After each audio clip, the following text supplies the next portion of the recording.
The Arab billionaire spoke in Arabic, and only the young black waitress answered him, bringing the entire room to a stunned silence. In the presidential conference room of the Westwood Hotel, the air was so tense you could almost taste it. A $5 billion real estate deal teetered on the brink of collapse. A long, white-clothed table was covered in folders and legal documents. On one side sat James Wilson, the powerful CEO of Pinnacle Investments, one of America's top real estate firms, his fists clenched beneath the table. Across from him was Sheikh Khalid Al Hassan, head of the Abu Dhabi National Investment Fund, his face ice, cold but resolute. This wasn't just any contract. It was a gargantuan $5 billion agreement poised to transform 5 Manhattan neighborhoods into a groundbreaking model of sustainable, modern development. Wilson had spent 3 months meticulously preparing, pouring millions into lawyers and interpreters, but now he could feel failure closing in. Sheikh Khalid, a decisive voice in the project, sat upright. After listening to Wilson's reasonable profit, sharing proposal in flawless Oxford English, the Sheikh suddenly switched to rapid, fire Arabic. The room jolted. Paul Evans and Martin Harris, the 2 professional interpreters Wilson had flown in, exchanged panicked looks.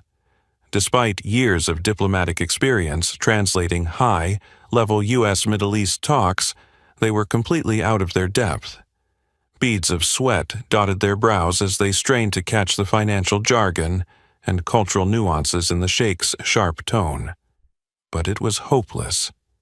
Wilson felt his world unravel. He'd weathered tougher storms in his career, but never such helplessness. A heavy, awkward silence fell, broken only by urgent Arabic whispers between Sheikh Khalid and his advisors.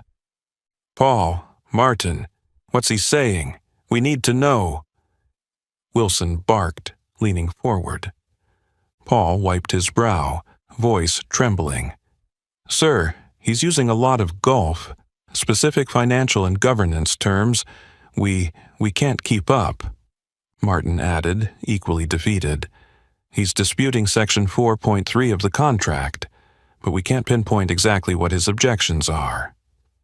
Anger and despair welled up in Wilson. He'd spent 6 figures on these 2 experts to prevent exactly this kind of miscommunication. Yet, here they were, the weakest link in a $5 billion chain. He glanced at his assistant, Richard Turner, pleading for a way out. Turner simply shrugged, eyes downcast. Meanwhile, Sheikh Khalid's tone rose, his hand slamming the table, the echo reverberating off the walls. Some of his advisors nodded emphatically, their impatience mounting. Neither side had the slightest clue how to move forward. Wilson knew that if he didn't act fast, the Sheikh would stand, walk out, and take that $5 billion opportunity with him. He inhaled deeply, steeling himself, when, from the corner of the room, someone moved. Jasmine Bennett, a young black waitress in her crisp Westwood Hotel uniform, quietly refilled the guests' coffee cups. For 3 days she'd observed the negotiations in silence, overhearing every detail. Yet nobody had even noticed her. To them, Jasmine was invisible, just part of the room service. They couldn't have been more wrong. As the Sheikh continued his tirade in his native tongue, Jasmine's eyes brightened with confidence. She knew exactly why the deal was faltering. And though she understood the risk she was taking, her sense of dignity and justice compelled her to act. Setting the coffee pot down softly, she stepped out of the shadows, stood tall, and drew a steady breath. In perfect, flawless Arabic, she spoke, "Your Highness Sheikh Khalid, if I may, I believe I know where this misunderstanding comes from." Instantly, the room went dead silent. Every eye, Wilson's incredulous gaze, Turner's astonished stare, even the Sheikh's surprised lift of an eyebrow, fell on the petite black woman standing before them. The fate of Pinnacle Investments, that $5 billion agreement and Wilson's own reputation, now hung on her words. Never before had the Westwood Hotel's presidential suite felt so suffocating and so full of possibility. When the fluent Arabic words rang out from the corner of the luxurious boardroom, every eye in the Westwood Hotel's presidential suite swung toward Jasmine Bennett, the young black woman who had just spoken up so unexpectedly. Yet, just moments before, she had been utterly invisible to them, no more than a meaningless ornament. She stood there, petite, dressed in her crisp black and white server's uniform, each fold of fabric meticulously pressed each morning before she left her modest, run-down apartment in East New York. Her face was composed and confident, but her heart raced with anxiety. She knew perfectly well that by doing this, she'd thrust herself into the spotlight, something she'd spent years avoiding. Jasmine's gaze settled on Richard Turner, the executive vice president of Pinnacle Investments, the one person in the room she'd come to know more intimately over the past few days than anyone else. Turner was always impeccably tailored in his expensive suit, his hair slicked back to perfection, his eyes cold and calculating. But those eyes had never once looked at her with respect, not even when she'd placed a steaming cup of coffee in front of him. He never once met her glance. For 3 days, Jasmine had quietly fulfilled her role as coffee server in this opulent suite, bearing witness to the most critical negotiation in Pinnacle Investments' history. Each morning, the moment she entered, Turner would be the first to scowl and issue a disdainful reminder in a tone dripping with contempt. "Miss Bennett, move quickly and stay out of sight. I don't want our international clients thinking we employ unprofessional help in this boardroom." His words cut like an invisible slap, but Jasmine had only nodded politely and murmured, "Yes, sir." She understood that Turner's demand that she remain unseen had nothing to do with professionalism. He objected because she was a black woman standing among powerful white men. Every time Jasmine approached him, Turner would edge his chair slightly away, his eyes flashing suspicion and annoyance, as if she threatened his social standing. Each time, Jasmine's heart would squeeze in her chest, yet she pressed her lips together and quietly completed her task before slipping back into a corner where no one paid attention. Few in that room knew that the young black woman carrying coffee had graduated with a master's degree in international finance from New York University with top honors, and had spent 2 years analyzing complex global financial structures for the Abu Dhabi Investment Authority, ADIA, the very kinds of structures under discussion here. Before the 2008 financial crisis, Jasmine's life had held great promise. Her father, Joseph Bennett, a brilliant engineer at one of New York's leading construction firms, had built a stable life for their family. But the crisis shattered everything. His company collapsed, their home was foreclosed, and not long after, her father died of a stroke while Jasmine was still in Abu Dhabi. His death forced her back to the U.S., cutting short her career to care for her ailing mother and younger sister. Back in New York, Jasmine faced a brutal reality. No one wanted to hire a black woman, no matter her qualifications. She sent hundreds of job applications to banks, investment funds, and financial firms of every size, only to be met with polite rejections or skeptical glances that judged her by her skin and her background. In desperation, she took a job as a server at the Westwood Hotel, far below her skill level, but it paid the bills and allowed her to pursue a PhD in international finance at Columbia University. What Jasmine never expected was that this humble job would bring her closer to the $5 billion real estate negotiation, where her true expertise would be the crucial factor. Back in the present, the presidential suite fell utterly silent after Jasmine spoke. Turner's face twisted with disbelief and anger as he sprang to his feet. "Miss Bennet, what do you think you're doing? This is no time for games. Leave this room at once and get back to serving coffee." His words were a knife's edge, yet Jasmine stood tall, chin raised, meeting his gaze without a tremor. "Mr. Turner, I'm not joking. I understand this negotiation, and I understand exactly why Sheikh Khalid is dissatisfied. I only want to help." Turner scoffed, a sneer of condescension on his lips. "Help? You're just a coffee server. What could you possibly know about a $5 billion deal? Either you're arrogantly deluded, or you've lost your mind." Wilson, still stunned, held up a hand to restrain Turner, his eyes fixed on Jasmine, a mixture of curiosity and skepticism in his gaze. "Wait, Richard. Let her speak." Wilson's interjection made Turner hesitate, though his contemptuous glare remained. Jasmine drew a steadying breath, determined to prove she was no longer invisible. She knew in that moment that her fight against prejudice had truly begun, and that this was the moment that could change everything. The atmosphere in the Westwood Hotel's presidential suite grew even tenser after Jasmine's unexpected declaration.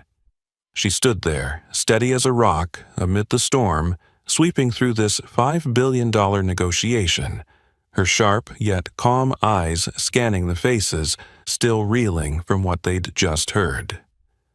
Across the table, Sheikh Khalid Hassan, the hard-faced Arab billionaire, leaned back in his chair, his expression shifting instantly from irritation to marked curiosity. He signaled his advisors to fall silent and waited for Jasmine to elaborate. But over on the Pinnacle side, the reaction was entirely different. Richard Turner, Pinnacle's executive vice president, looked as though he couldn't believe his ears. His eyes widened in shock, then narrowed in skepticism and anger. Turner's colleagues, interpreters Paul Evans and Martin Harris, exchanged astonished glances, as if they'd just witnessed the impossible. A black waitress, fluent in Arabic. This defied both their expectations and the biases they'd carried all their lives. "What? Did you just say?" Turner hissed through clenched teeth, his voice laced with contempt and fury, as if her mere words had grievously insulted his swollen ego. Jasmine remained unflinching.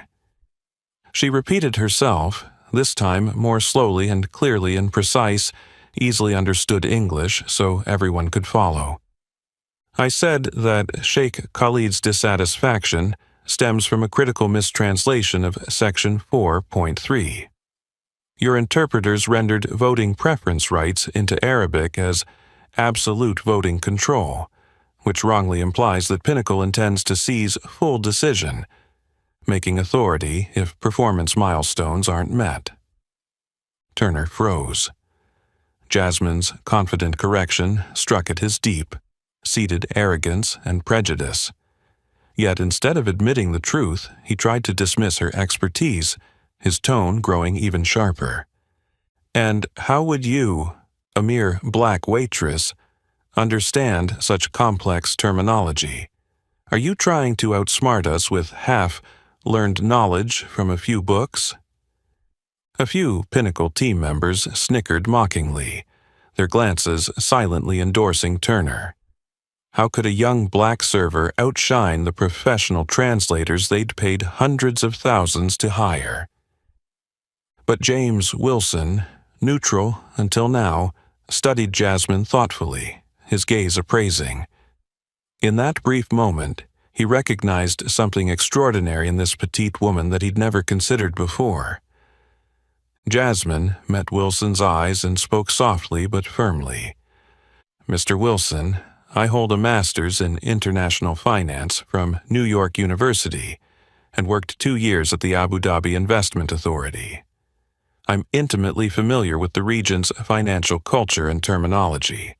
This mistranslation has led Sheikh Khalid to believe Pinnacle seeks to monopolize control, undermining the trust essential for a partnership."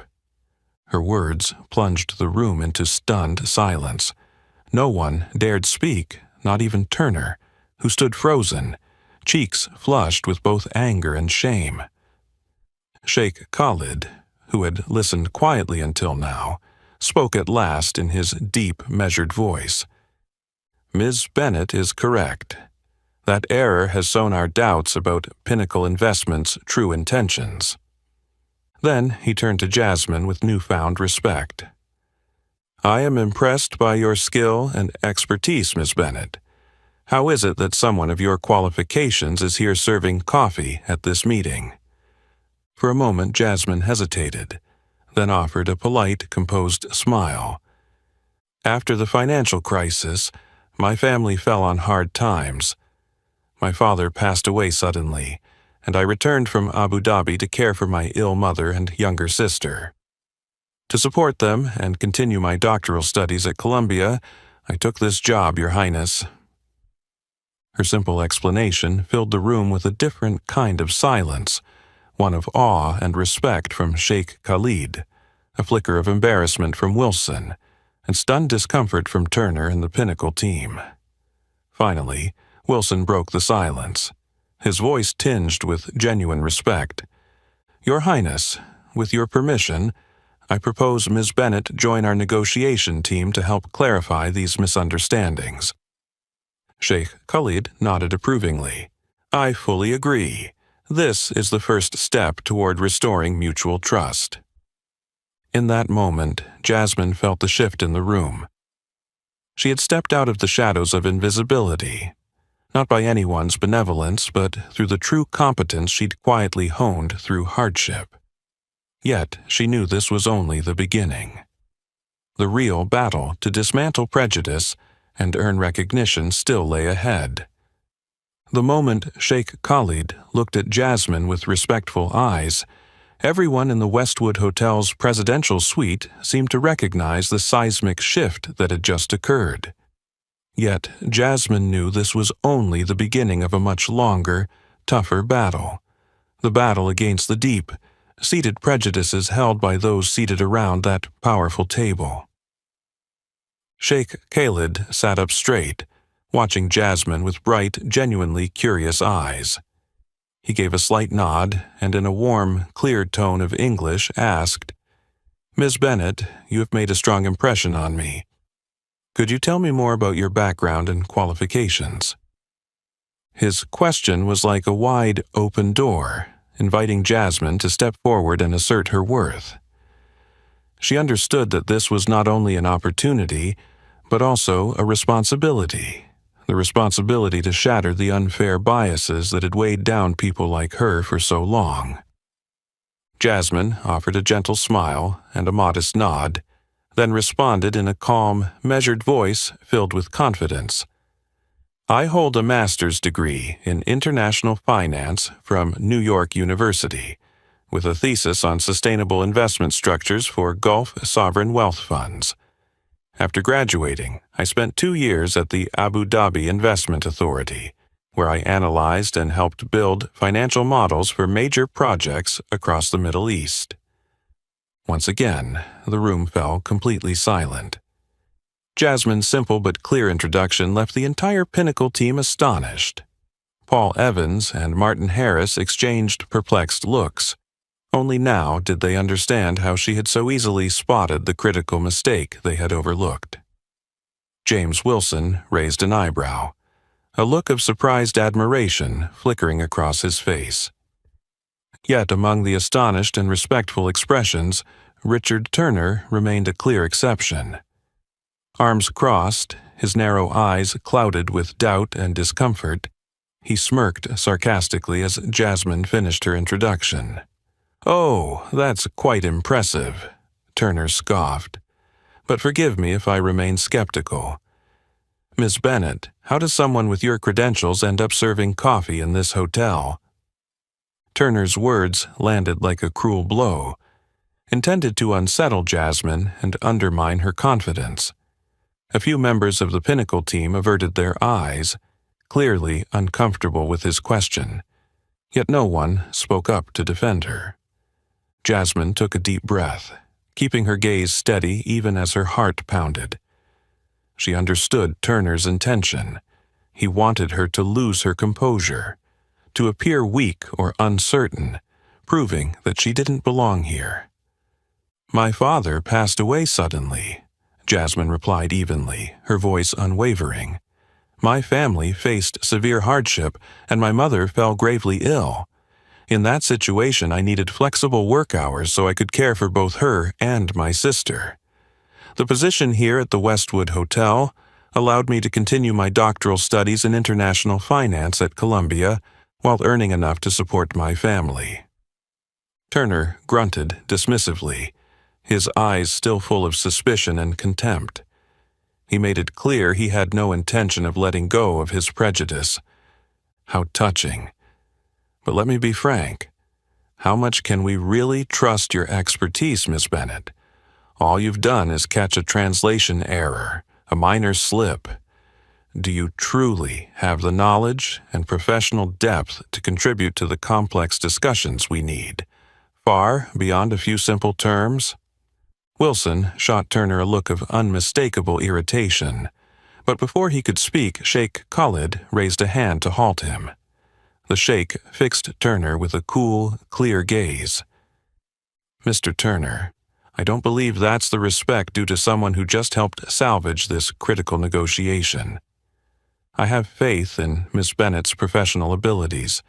At the very least, her catching this serious translation error surpasses the work of your expensive professional interpreters." Sheikh Khalid's cutting words drained the color from Turner's face. He ground his teeth, fists clenching. Jasmine quietly appreciated the Sheikh's defense, but she knew she couldn't always rely on others to shield her. Stepping forward, she faced Turner directly, her eyes resolute and unwavering. "Mr. Turner, I understand why you're doubtful, but I believe a person's value shouldn't be judged by their current job or their skin color. I'm not here to beg for your trust. I only ask that you judge me by my abilities, not by the unwarranted stereotypes you impose." Silence enveloped the room once more. Turner was speechless, anger and shame flickering across his face. Sheikh Khalid nodded in approval, and Wilson stood, speaking slowly and decisively. "I think we've wasted too much time on baseless debates. If Sheikh Khalid agrees, let's restart our discussion on the disputed terms, and this time, I'd like Miss Bennett to join us directly to clarify each sticking point." As Wilson finished, Jasmine felt the palpable shift in the room. This was truly her first challenge, the fight against prejudice that she would have to overcome to earn the recognition she deserved. The air in the Westwood Hotel's presidential suite grew ever more oppressive, as if each breath had to push through an invisible barrier of suspicion, prejudice, and tension. The moment James Wilson invited Jasmine Bennett to join them in clarifying the disputed terms, he realized this was more than a business decision. It was a test of all the values he had ever claimed to uphold. Wilson's gaze flicked involuntarily from Jasmine to his team of interpreters, Paul Evans and Martin Harris, two middle-aged white men he had long trusted as his safe go-to experts. They'd once been celebrated in diplomatic circles and lauded by major partners. Yet here they were, failing to handle the specialized terminology and causing the very misunderstanding that nearly derailed the $5 billion deal. In his mind, he still heard Jasmine's confident words echoing. But alongside them, he heard the fierce voice of his own buried prejudices, biases he realized he had never truly confronted. At that moment, Sheikh Khalid lifted his hand, breaking the hush that had settled over the room. His eyes, steady and resolute, locked on Jasmine, and his commanding voice rang out clearly. "Mr. Wilson, I would like Miss Bennett to take a seat at the negotiation table with us. I trust she has the skill and understanding to help us resolve these misunderstandings. That is the best way to proceed with today's meeting." The Sheikh's unexpected proposal stunned everyone. Paul and Martin exchanged panicked looks. Richard Turner reacted instantly, his tone sharp with barely concealed anger. "Your Highness, I respect your opinion, but I must object. This is no time to gamble by bringing an unvetted server into a $5 billion negotiation. Doing so turns this crucial meeting into a farce." Sheikh Khalid met Turner's outburst with a cold, stern gaze. "Mr. Turner, I have made my position clear. My confidence in Miss Bennet is based solely on the expertise she has demonstrated, not on her background or current role. If you disagree, that is your prerogative, but let me reiterate. This is my condition for continuing these negotiations." The Sheikh's firm words struck at Turner's pride. His face flushed with anger and shame. He turned to Wilson, his voice laced with disappointment. "James, are you really going to trust her? An obscure black server, never tested or certified? You want to risk our entire company on someone who merely spotted a minor translation slip?" Wilson remained silent. He drew a deep breath and studied Jasmine, striving to read the calm determination in her eyes despite the storm around her. She stood proud and composed amid those prejudiced, doubting glances, never flinching, never yielding to Turner's crude attacks. In that charged moment, Wilson recalled the principle he'd built Pinnacle Investments on: fairness and respect for true merit, regardless of color or origin. Yet he'd never been truly tested on that belief until now. Finally, Wilson straightened, looking Turner in the eye. His voice was steady but firm. "Richard, the professional interpreters we hired made the critical mistake that almost cost us this deal. I cannot continue to entrust our success to a team that has proven its shortcomings. I want to give Miss Bennet a fair chance to demonstrate her capabilities." Turner froze, his fists clenching tremulously as he fought to suppress rising rage. "You're making a huge mistake, James. You'll regret this decision." Wilson did not respond to the threat. Instead, he turned to Jasmine and spoke with symbolic warmth. "Miss Bennet, please join us at the table. I hope your presence will help us resolve the remaining issues." Jasmine nodded softly, then calmly stepped forward and took a seat between Wilson and Sheikh Khalid. Her eyes remained serene, though her heart pounded. She knew this was the most pivotal moment of her career. Turner stood unmoving, fury and resentment blazing in his eyes over being sidelined. He realized that his power and prestige at Pinnacle were now on shaky ground, all because of someone he had never respected. An ordinary server, a black woman who had suddenly become the focus of this historic negotiation. As Jasmine settled into her chair, she felt the Sheikh's trusting gaze, Wilson's expectant look, and Turner's burning hostility. She understood that her greatest challenge lay not in jargon or finance, but in breaking down the invisible wall of prejudice Turner and others had built over decades. And she knew her fight had only just begun. The moment Jasmine settled into the plush leather chair at the conference table, a heavy, meaningful silence fell over the Westwood Hotel's presidential suite. This was more than just a change of seats. It marked a decisive turning point, a shift in power and prejudice laid bare for all to see. Jasmine felt every eye on her, Sheikh Khalid's trusting gaze, Wilson's cautious but hopeful look, and above all, Richard Turner's icy, challenging stare. Turner remained rigid beside the table, his eyes narrowing into slits of resentment.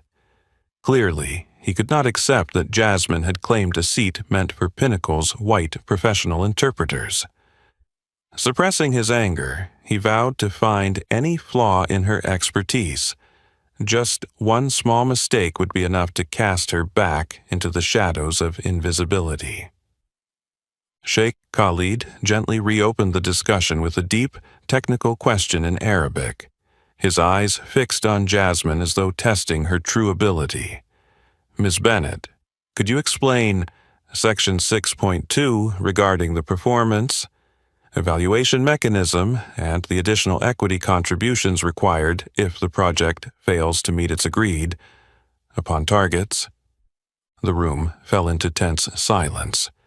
Jasmine caught Turner's scornful glance. He was clearly waiting for her to falter so he could pounce. But Jasmine remained composed. She nodded, then answered Sheikh Khalid in flawless, perfectly enunciated Arabic. Your Highness, Section 6.2 stipulates that if the project's performance falls short of the agreed milestones, Pinnacle must make additional equity contributions at the rate specified in the contract. However, the current confusion stems from mistranslating additional equity in a way that suggested Pinnacle could unilaterally increase its stake to seize project control. In reality, the original English contract requires both parties' consent for any additional capital, and control remains equally shared.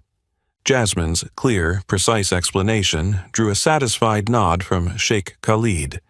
His expression softened, as if his deepest doubts had finally been dispelled.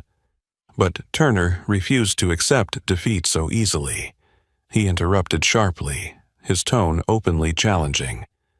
Miss Bennett, that sounds convincing, but are you absolutely certain your understanding of these Arabic financial terms is correct? I think we'd best verify before moving on. Unfazed, Jasmine switched to clear, confident English, loud enough for everyone to hear. Mr. Turner, I am completely certain of my interpretation. It's not just linguistic fluency. It's grounded in my hands, on experience at the Abu Dhabi Investment Authority, where I helped structure similar financial models. Turner ground his teeth, anger and bitterness flashing in his eyes. Unable to stand her calm confidence, especially coming from a black woman he'd long dismissed, he lobbed another fiendish question, deliberately using even more complex jargon to trap her. Very well. Then can you explain the risk allocation waterfall structure under Section 9.4 of the contract? I'm sure you're familiar with it, right? Wilson frowned, clearly displeased by Turner's relentless provocation, but he remained silent, watching. Jasmine nodded and met Turner's gaze calmly before delivering a detailed response. Mr. Turner, the waterfall structure you mention is a widely used method for allocating cash flows and risks in large-scale investments. Specifically, Section 9.4 provides that project cash flow is prioritized as follows. First, repay bank loans. Next, return equity contributions to both parties, and only then distribute any remaining profits according to the original equity percentages. The current misunderstanding arose because, in Arabic, the term lost its critical technical nuance, leading His Highness to believe Pinnacle had priority in recouping capital and gains. Turner's face paled, and for the first time he visibly lost his composure. The black woman he had scorned had effortlessly answered every one of his toughest questions, and even uncovered another major error he'd never anticipated. Wilson, who'd sat quietly through the exchange, now looked at Jasmine with genuine admiration, mixed with chagrin. He realized she wasn't just on par with his six-figure experts, she had outshone them. The truth left him astonished and ashamed of his own snap judgments based on appearance and status. Jasmine sensed the shift in Wilson's eyes and knew it was a sign that her fight against bias was beginning to bear fruit. Yet she remained vigilant. Turner's hostile glare reminded her that the real challenge lay ahead. Once more, the room was engulfed in profound silence, but this time it was filled with respect and awe, as everyone began to see Jasmine Bennett not as an invisible server, but as the outstanding financial expert she truly was. When the meeting paused for a brief coffee break, Jasmine rose quietly to her feet, keenly aware of the eyes in the room still focused on her. For the first time in those long, grueling 3 days, she no longer felt invisible. Yet, in that moment of recognition, Jasmine felt more acutely than ever the sacrifices and hardships she'd endured to get here. Stepping out of the presidential conference room, she walked down the hall toward the small coffee prep room at its far end. She needed a moment of solitude to steady the whirlwind of emotions crashing through her. As the door swung shut behind her, she closed her eyes and inhaled deeply, only to find painful memories flooding back, beyond her control. A soft, caring voice broke through her reverie. "Jasmine, are you okay?" She opened her eyes to see Emily, her young, white colleague with gentle blue eyes, who'd been the only person to show her kindness from the very day Jasmine had arrived at the Westwood Hotel. Emily stood there holding a steaming cup of coffee, her expression brimming with genuine concern. "I'm all right," Jasmine replied with a small smile, though a shadow of sorrow lingered in her eyes. Emily stepped closer and lowered her voice, as if sharing a secret between them. "I overheard people talking out in the hall. They're really impressed with you, Jasmine. But why would someone as capable as you stay in this job so long?" Jasmine met Emily's clear, earnest gaze. Part of her wanted to dodge the question, but then she realized she needed to share her burden, those invisible weights she'd carried for so long. She drew in another steadying breath, her voice soft yet heavy with worry. "The truth is, it wasn't my choice, Emily. My father was a construction engineer who worked his whole life to give me a good education. But the 2008 financial crisis took everything from us: his job, our home, and finally his health. Back then, I was working at the Abu Dhabi Investment Authority when he suddenly died of a stroke. I had to rush back to the States to care for my ill mother and support my little sister, who was still in school. I had no choice but to take this coffee, server position at the Westwood Hotel, so I could earn enough money and still have time to finish my PhD at Columbia." Emily fell silent, tears welling in her eyes. Jasmine paused a moment, her voice trembling as she continued the more painful part of her story. "But what wounded me most wasn't having to do this simple job. It was the racism in American finance, Emily. For months, I sent out hundreds of applications to banks, investment firms, and big financial companies. They always praised my credentials, and then politely declined with a line like, 'Unfortunately, we don't have a suitable position at this time.' I knew what they really meant. I was a black woman, and in their eyes, I'd never be worthy of those power rooms." Emily gasped, tears now streaming freely down her cheeks. Her voice shook with emotion. "I had no idea. You've suffered so much. Jasmine, I'm so sorry I never truly understood what you went through." Gently, Jasmine took Emily's hand and offered a kind smile. "Don't cry, Emily. This isn't your fault. But I want you to know that the battle I'm fighting today, in that room full of powerful people, is the same fight millions like me wage every single day. It's not just my story. It's a struggle against a society that judges people by their skin color and background instead of their true abilities." Wiping away her tears, Emily's expression shifted from sympathy to fierce resolve. "Jasmine, you're not alone anymore. I may not be able to change the whole world overnight, but I'll do everything I can to support you. I'll stand by your side in the days ahead, no matter what happens." Looking into Emily's determined eyes, Jasmine felt a warmth, a solidarity and trust she hadn't known in years. It gave her newfound strength, knowing she was no longer fighting only for herself, but for all those marginalized by prejudice and discrimination. "Thank you, Emily. You have no idea what this means to me," Jasmine said softly, gratitude shining in her eyes. The two women stood together in that small room, sharing a quiet moment that would change both their lives forever. Jasmine knew the greatest challenges still lay ahead, but now she would face them knowing she was not alone. When Jasmine and Emily returned to the Westwood Hotel's presidential suite, Jasmine immediately sensed how different everyone's expressions were now. Some regarded her with discreet admiration, others still wore cautious, wary looks, and most striking of all was Richard Turner's gaze, cold, cutting, brimming with resentment. Jasmine knew the hardest battle lay ahead, and that Turner wouldn't give up easily. As everyone settled into their seats, Sheikh Khalid calmly restarted the meeting with his usual composed courtesy.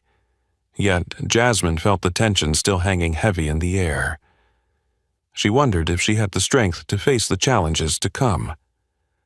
Across the table, Turner discreetly pulled his phone from his suit pocket, planning to slip into the hallway once the meeting began.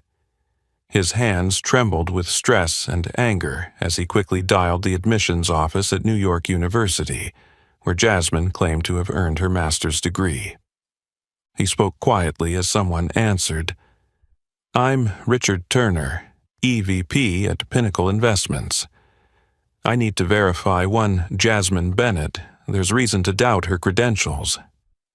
Just minutes later, Turner nearly dropped the phone in disbelief when the NYU admissions officer replied, "Mr. Turner, we've checked our records and can confirm that Jasmine Bennett graduated with a master's in international finance from New York University, with top honors. She also received a special distinction scholarship at commencement." Turner's face drained of color, his knuckles whitening on the handset. Fury and humiliation surged through him. He couldn't accept that the woman he'd openly dismissed was truly more accomplished than he'd imagined. But rather than concede, Turner plotted a bolder move. He would publicly embarrass Jasmine in front of Sheikh Khalid and everyone else. He returned to the boardroom just as Sheikh Khalid wrapped up a detailed overview of the remaining contested contract points. No sooner had the Sheikh paused than Turner sprang to his feet, voice hard and challenging. "Forgive the interruption, but I must clarify something important. Ms. Bennett, I've just verified your background, and I'm frankly surprised you hold the degree you claim." The room fell into stunned silence. Sheikh Khalid frowned at Turner's aggressive tone. Wilson shot Turner a sharp look of disapproval. Turner continued, venom dripping from his words. "Having a degree doesn't necessarily prove real world competence. To protect everyone's interests, I believe you should demonstrate your expertise right here, right now." His mocking, denigrating challenge carried the weight of prejudice crashing down on Jasmine. Yet this time she did not falter. She rose slowly, met Turner's eyes, and spoke with unwavering confidence. "Mr. Turner, I welcome any question you have about my abilities. Please, feel free to ask." Turner's lips curled into a cold smile as he posed the most complex question he could summon, intending to trap her in front of Sheikh Khalid and all present. "Very well, Miss Bennett. Explain precisely the equity kicker financial structure in an international real estate contract and its specific application in Section 11.8 that we're discussing." Several Pinnacle team members exchanged anxious glances. Equity kicker is a highly specialized concept that challenges even top experts. Turner's self-satisfied smile betrayed his confidence that Jasmine would stumble. But Jasmine did not waver. She launched into a clear, step-by-step explanation with astonishing fluency and accuracy. The equity kicker is a mechanism that allows the lender or investor to receive additional returns, beyond the standard interest rate, if the project achieves exceptional profitability. In our contract, Section 11.8 stipulates that should the project exceed its initial profit targets, Both Pinnacle and the Abu Dhabi Investment Fund will share the surplus profits in proportion to their original equity stakes. This provision safeguards both parties' interests while incentivizing maximum performance. The room seemed to hold its breath at Jasmine's flawless delivery. Turner was left speechless, his face flushing from red to chalky white as bitterness and defeat washed over him. Just as he opened his mouth to object again, Sheikh Khalid cut him off with a cold, disappointed rebuke. "Mr. Turner, throughout this meeting, I have witnessed your disrespect and prejudice toward Miss Bennet. I have remained silent long enough, but now I must say that your discriminatory attitude deeply disappoints me." An awkward, tense silence fell. Turner stood frozen, hands shaking, humiliated in front of everyone. Wilson turned to look at him with clear disapproval. Sheikh Khalid continued sternly, "If these negotiations fail, I want you to know, Mr. Turner, that your prejudice and unprofessionalism will be among the chief reasons why." Jasmine stood there, deeply moved. This was the first time someone in Sheikh Khalid's position had defended her against Turner's ingrained bias. Yet she also understood that her battle was far from over. Turner's bitter hurt would only make him more dangerous and determined than ever. When Sheikh Khalid's stern rebuke ended, the Westwood Hotel's presidential suite fell into an oppressive silence. James Wilson sat unmoving, staring at Richard Turner's stunned, shame-faced expression, feeling as if he'd just awoken from a long dream in which he had lost sight of his own values. Wilson had never felt so uneasy. For years, he'd proudly built Pinnacle Investments into a top firm, always proclaiming fairness and cultural diversity as its core values. But today, in this very room, he confronted a bitter truth. He, too, was part of the culture of bias and discrimination he'd publicly decried. His gaze drifted involuntarily to Jasmine, sitting tall, calm, and proud. A woman he barely noticed hours ago had just demonstrated exceptional skill and extraordinary courage in the face of contempt from his own company. Wilson realized this was far bigger than the $5 billion real estate deal. It was about transforming his own mindset, and that of the entire firm, to dismantle the unconscious prejudices he had nurtured for so long. When the meeting paused for a short break, Wilson approached Jasmine. "Miss Bennet," he said quietly, his tone more sincere than ever, "may I speak with you privately for a moment?" Jasmine looked surprised, but nodded gently and followed him into the quiet hallway.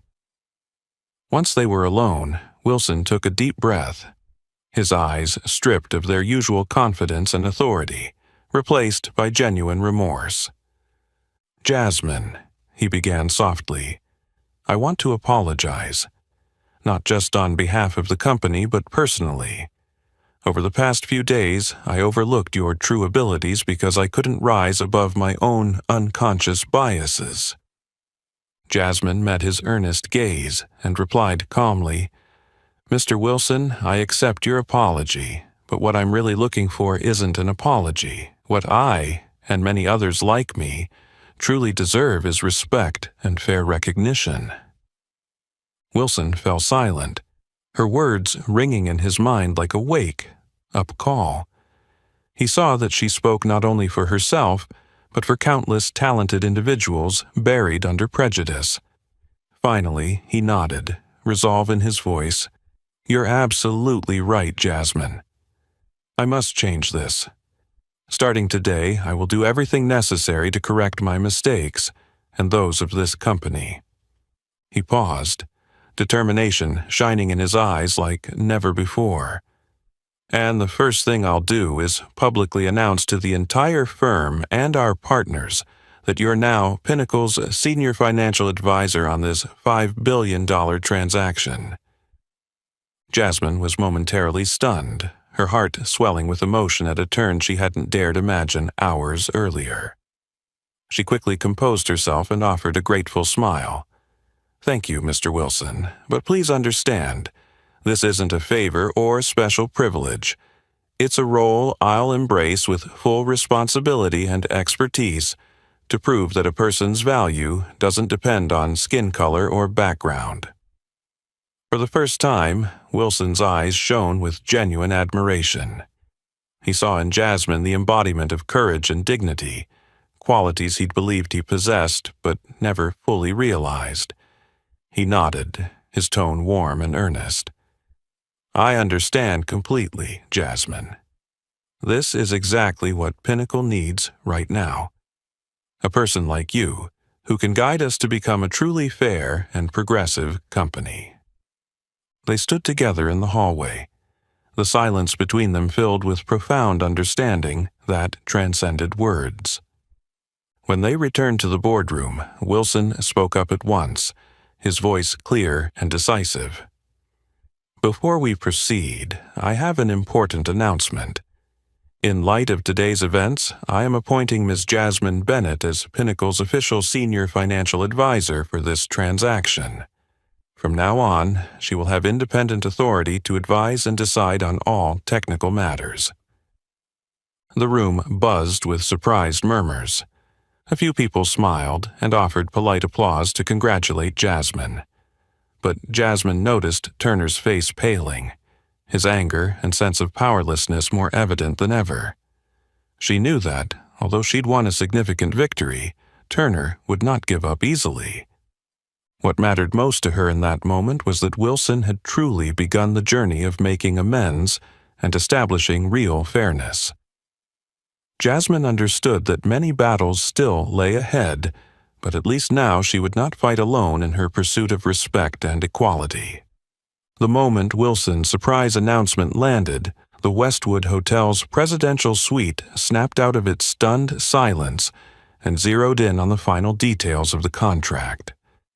But Jasmine knew that this victory was only the opening move.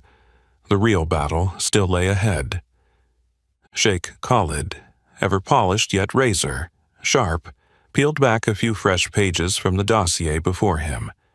His gaze swept slowly across the negotiation table, pausing longest on Jasmine.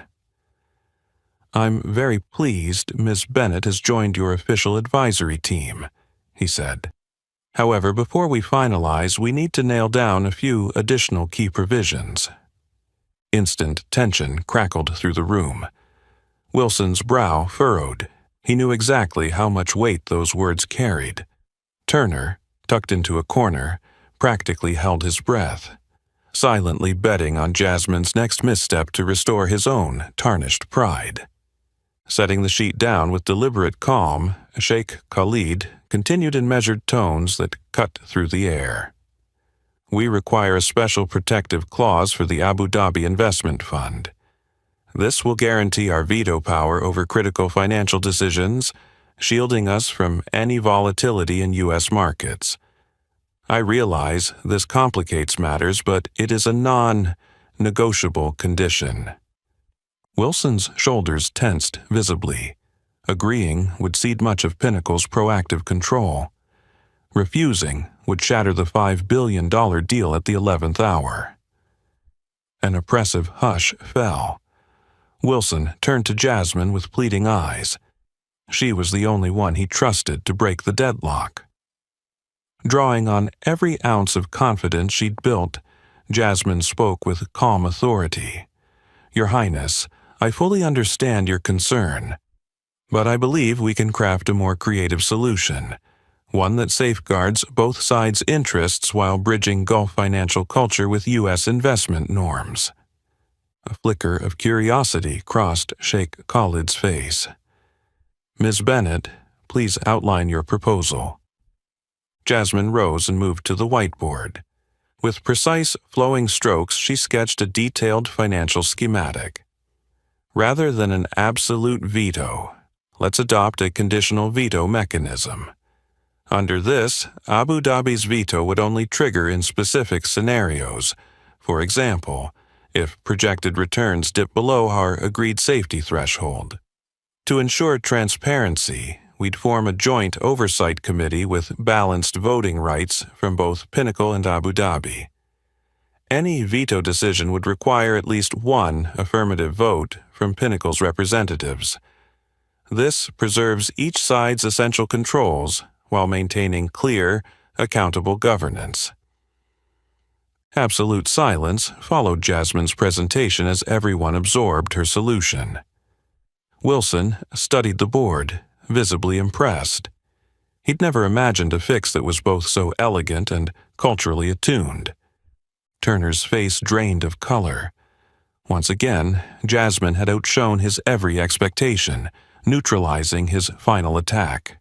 At last, Sheikh Khalid broke into slow applause, genuine admiration in his eyes. "Remarkable, Miss Bennett. I have met many international finance experts, but few can devise such a nuanced, precise solution so swiftly. This proposal satisfies our requirements and preserves the spirit of equal partnership." He turned to Wilson with determination. "I will sign this contract today on one last condition." Wilson leaned forward. "What is that, Your Highness?" Sheikh Khalid's gaze locked onto Jasmine. "Ms. Jasmine Bennett must be the project's lead advisor. I need assurance that every subsequent decision will involve her active hands on participation. Only then can I confidently sign." The room collectively held its breath at this declaration. Turner seemed ready to collapse. He recognized that Jasmine had just officially eclipsed him in authority, endorsed by a major international partner. Wilson rose, voice strong and unwavering. "Your Highness, I wholeheartedly agree. Pinnacle Investments commits that Ms. Jasmine Bennett will serve as senior lead advisor on this project, with full authority and support." Sheikh Khalid nodded in satisfaction, offering Jasmine a warm, approving look. "Then we have full agreement. I hope this venture not only succeeds financially but stands as a testament to overcoming prejudice and affirming true merit." As Wilson extended his hand to seal the deal, a ripple of quiet applause filled the room, soft but deeply meaningful. Jasmine stood proud, bathed in the glow of a triumph unlike any she'd known. Yet, even as the contract was signed, Jasmine felt the fight against bias was far from over. She caught Turner's lingering glare, angry, hostile, far from extinguished, and knew that her quest for genuine respect and equality was only just beginning. The moment the applause in the Westwood Hotel's presidential suite died down, Jasmine could see it clearly. Everyone's eyes had truly changed. There was no more doubt, derision, or hesitation. Now they looked at her with genuine respect and admiration. Wilson shook Sheikh Khalid's hand firmly, relief and pride flooding through him. After all the obstacles and tension, the $5 billion real estate deal was finally sealed, and this success meant more than money. It shattered the company's long-hidden biases. Addressing the entire negotiation team, Wilson turned to Jasmine, his voice full of pride and sincerity. "Allow me to officially thank you, Ms. Jasmine Bennett. Without your excellence, your courage, and your insight, I don't believe we would have reached today's success." The room erupted in even louder applause. Jasmine felt her throat tighten with emotion, but she forced herself to remain composed and offered a modest nod and a gentle smile. In the corner, Turner stood motionless, his face pale and his eyes burning with envy and anger. He knew his position at Pinnacle was now seriously threatened, and the woman he'd once dismissed had far surpassed him, both in title and in the respect she commanded. Sheikh Khalid approached Jasmine, his gaze warm and clearly impressed. "Miss Bennett, I'm truly impressed by what you've demonstrated throughout these negotiations. I never imagined someone here in the U.S. could be so deeply versed in Gulf financial culture and structures." He paused, smiled kindly, then continued in a more serious tone. I'm planning to open a representative office for the Abu Dhabi Investment Fund in the United States, and I would like to invite you to serve as its senior manager. With your abilities and understanding, I believe you'll be an outstanding leader, helping us expand our international cooperation most effectively." A stunned silence fell over the room. This was no ordinary job offer. It was a powerful, prestigious leadership role any international finance expert would dream of. Wilson stepped forward, briefly looking flustered before regaining his composure. He realized that if Jasmine left, Pinnacle would lose not only a rare talent, but also the living symbol of the cultural change he was striving to build. He took a deep breath and spoke gently but decisively. "Your Highness, I'm delighted Miss Bennet is held in such high regard by you. I'd like to make a similar offer right here." Turning to Jasmine, his eyes earnest and serious, he said, "Jasmine, I formally offer you a senior leadership position at Pinnacle, overseeing our entire strategic international projects division. We will ensure you receive a special compensation package, with salary and benefits commensurate with your talents." Jasmine froze for a moment, overwhelmed by two monumental offers delivered almost simultaneously. Just days ago, she had been an almost invisible server in this room, and now she stood on the brink of the greatest opportunity of her life. Turner looked like stone in the corner, his face drained of color, hands trembling with fury and despair. He understood that Jasmine's resounding victory today was his own humiliating defeat, and there was nothing he could do to change it.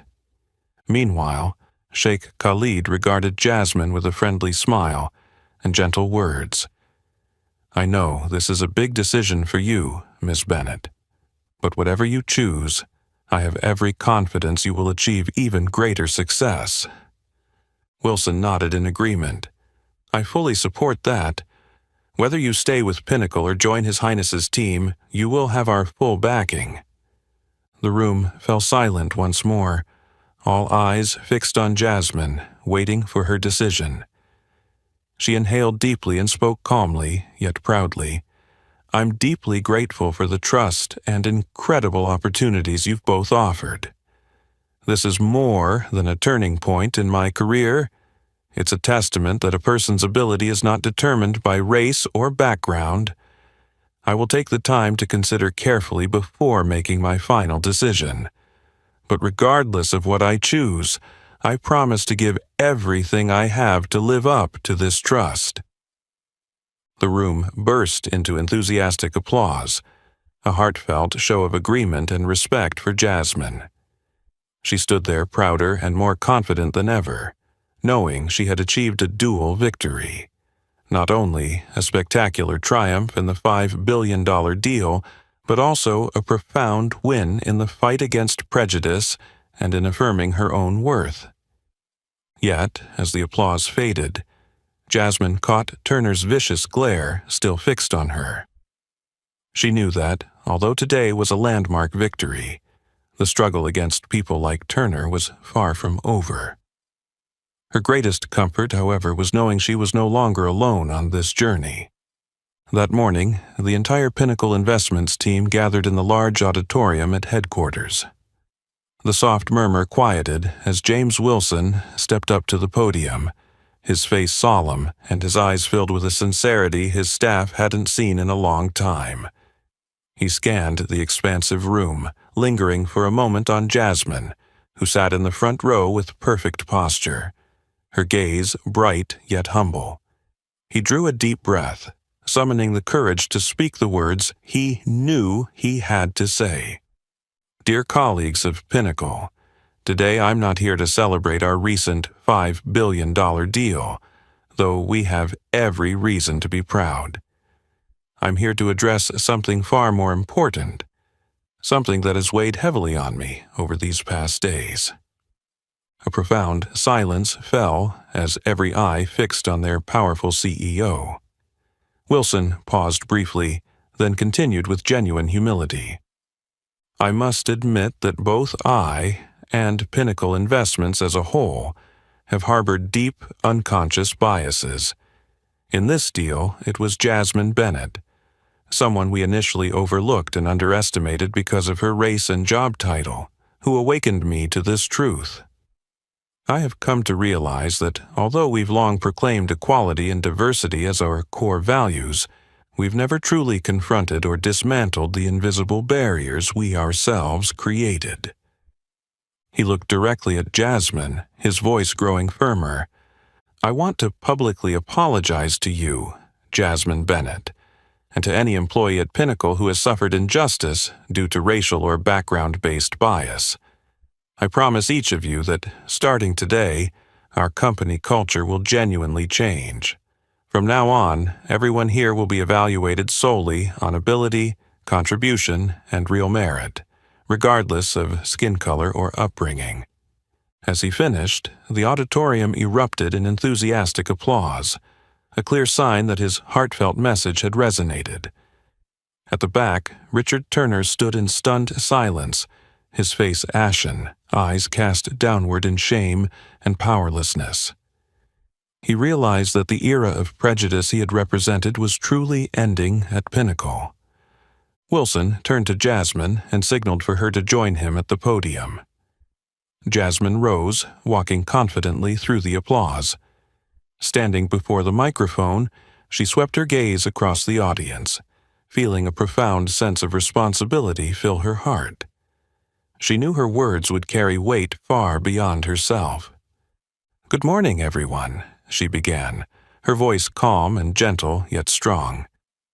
"I am truly honored to stand here today, but I'm not here to talk about myself. I'm here to speak about something much bigger."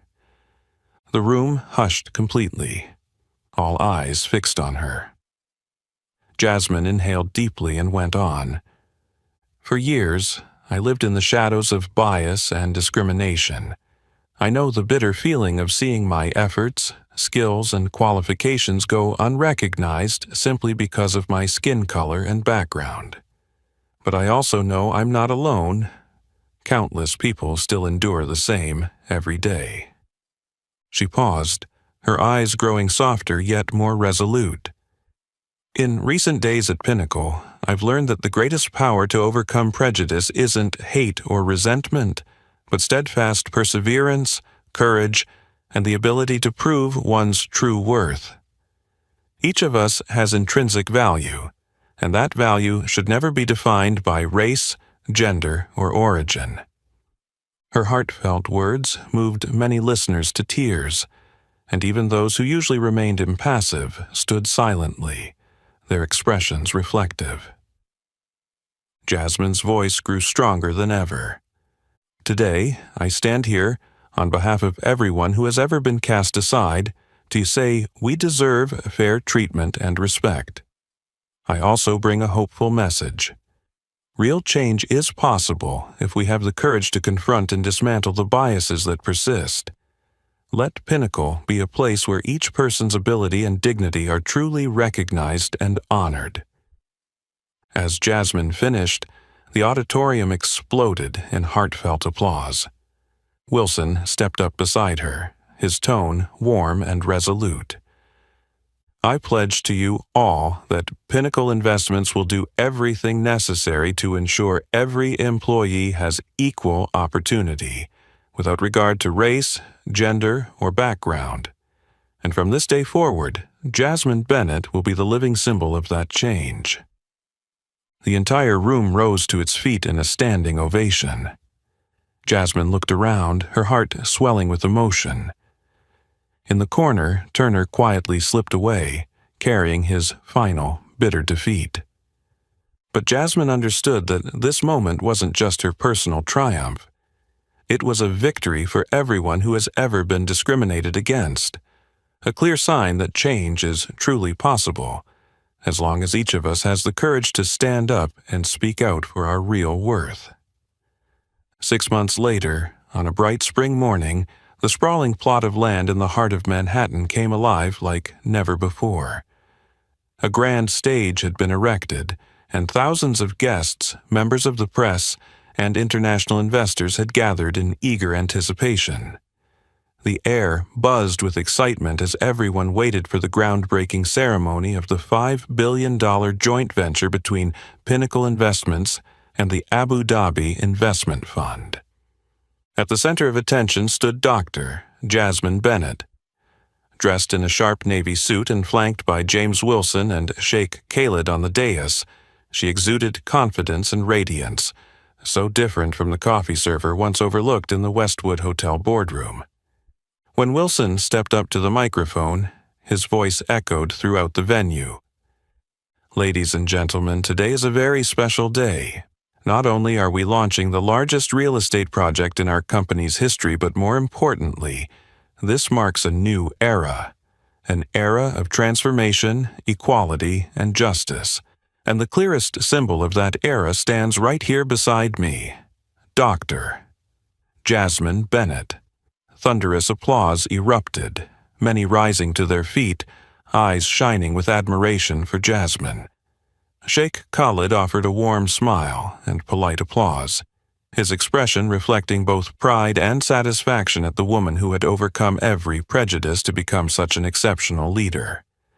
The ceremony was a resounding success. As Jasmine stepped down from the stage, she received countless congratulations and hearty handshakes from international investors. Yet, even in that triumphant moment, her gaze caught sight of Richard Turner standing alone in the distance. No longer holding any power at Pinnacle, his face was heavy with disappointment and bitterness. Jasmine let out a quiet sigh. This was not a personal victory, but a profound lesson for anyone still harboring outdated biases. After the event, Jasmine walked into her new office on the top floor of the project headquarters. The modern, airy space featured floor-to-ceiling windows overlooking the lively Manhattan skyline. As she sat at her desk, she noticed a small, intricately carved wooden box resting on the surface, its lid decorated with elegant Arabic motifs. She opened the box to find a beautifully crafted gold pen and a handwritten note from Sheikh Khalid. Lifting the note, she read the heartfelt message in English. "Judge a person by their inner worth, not by outward appearance. With deep respect and admiration for Dr. Jasmine Bennett, who has taught us all an important lesson." Moved, Jasmine gently placed the pen back in its box. Leaning back in her chair, she gazed thoughtfully out the window.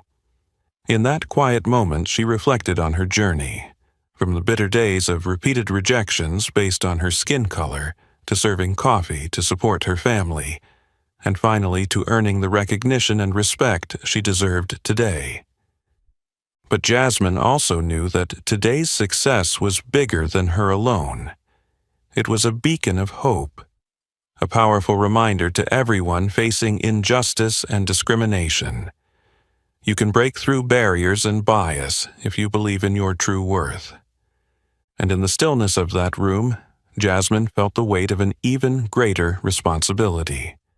She would continue to fight and inspire, not just within Pinnacle or through this $5 billion project, but on far broader stages, so that everyone could see the value of true equality, genuine fairness, and the limitless potential within each person.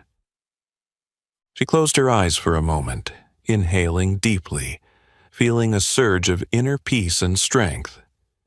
When she opened them again, there was no trace of doubt, only unwavering conviction in the path ahead and in the positive change she could bring. Somewhere out there, countless people like her were waiting for their chance to be seen and respected for who they truly are. From this moment on, Jasmine knew her mission, to pave a new way forward, guiding others out of the shadows of prejudice and into the light they deserve. Jasmine rose and walked to the expansive window, her face alight with confidence and hope, as she looked toward the future that stretched out before her.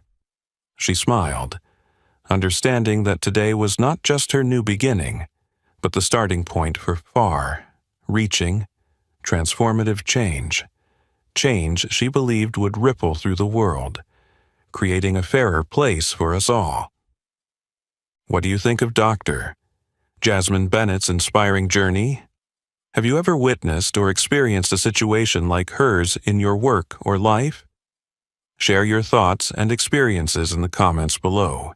Don't forget to hit like, share this story with friends and family to spread the message of fairness and equality, and subscribe so you won't miss our next meaningful stories. Thank you for listening and joining us on this journey. See you in the next video.